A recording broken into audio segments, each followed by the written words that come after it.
प्रेरणास्पद कथाएं YouTube channel पर मैं धनंजय जैन आप सभी का हार्दिक अभिवादन करता हूं। छोटी सी कहानी डीजे की जुबानी। दोस्तों, एक गांव के अंदर सादा जीवन जीने वाला रमेश अपनी मस्ती में मस्त रहता था।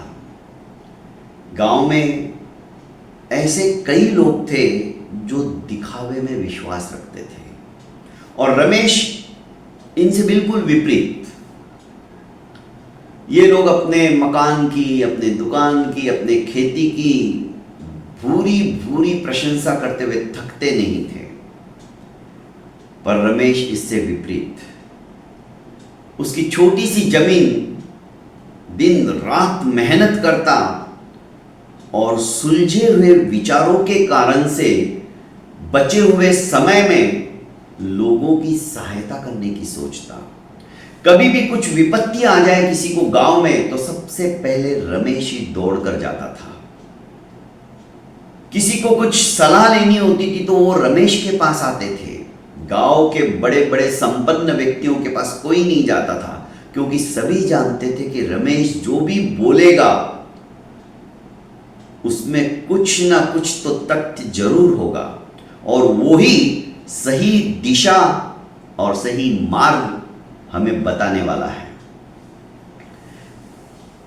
नीति की बातें रमेश हमेशा बच्चों को भी बताया करता था। कहानियों के माध्यम से रमेश उन बच्चों में वो संस्कार डालता था। एक बार गांव के अंदर भयंकर बाढ़ आ गई, लोगों के घर डूबने लगे। रमेश ने एक छोटी सी नाव तैयार की और लोगों को उनकी जान बचाने के लिए दो तीन तीन लोगों को अपनी नाव में बैठाकर जहां सुरक्षित स्थान था वहां पर वो छोड़ने लगा।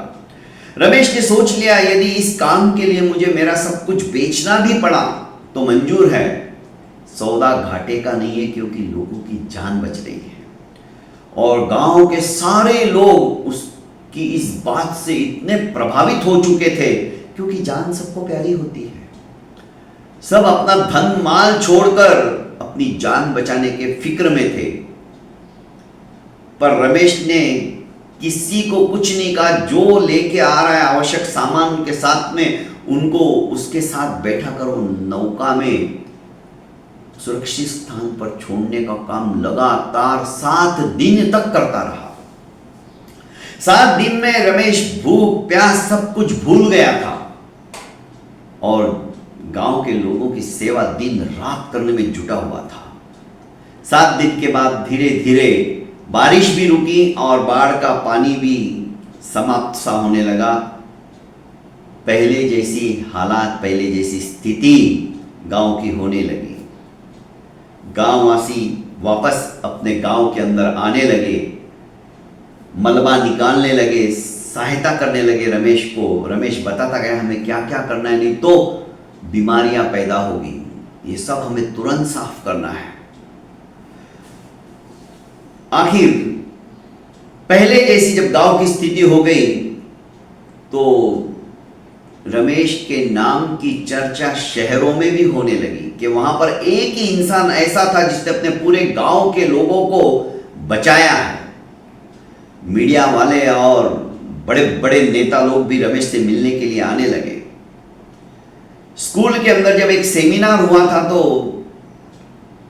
जो वरिष्ठ अधिकारी थे इस देश को चलाने वाले, वो उस गांव के अंदर आए हुए थे। उन्होंने बच्चों को पूछा कि तुम्हारा आदर्श कौन है, तो बच्चों ने रमेश की फोटो अपने अपने बैग से निकाल कर बताई कि रमेश चाचा ही हमारे आदर्श है। क्योंकि उन्होंने सिर्फ जीना नहीं सिखाया, जीवन के अंदर सादगी से किस तरह से व्यक्ति अपना नाम रोशन कर सकता है ये नसीहत भी दी है। लोगों के पास पैसा है, धन है, पर उससे कुछ नहीं होने वाला है। सादगी के साथ में यदि अच्छे विचार जुड़ जाए तो वो सर्वश्रेष्ठ धन होता है। बच्चों के मुंह से ये सब सुनकर तालियों की गड़गड़ाहट के साथ रमेश को बुलाया गया, रमेश का सम्मान किया गया और लोगों को बताया गया कि जीवन होना चाहिए तो रमेश की तरह होना चाहिए। तो दोस्तों, जो सादगी का जीवन होता है वही जीवन वस्तुतः आदर्शमय होता है। बहुत बहुत धन्यवाद। प्रेरणास्पद कथा यूट्यूब चैनल को लाइक कीजिए, सब्सक्राइब कीजिए और ज़्यादा से ज़्यादा अपनों को शेयर कीजिए। प्रणाम।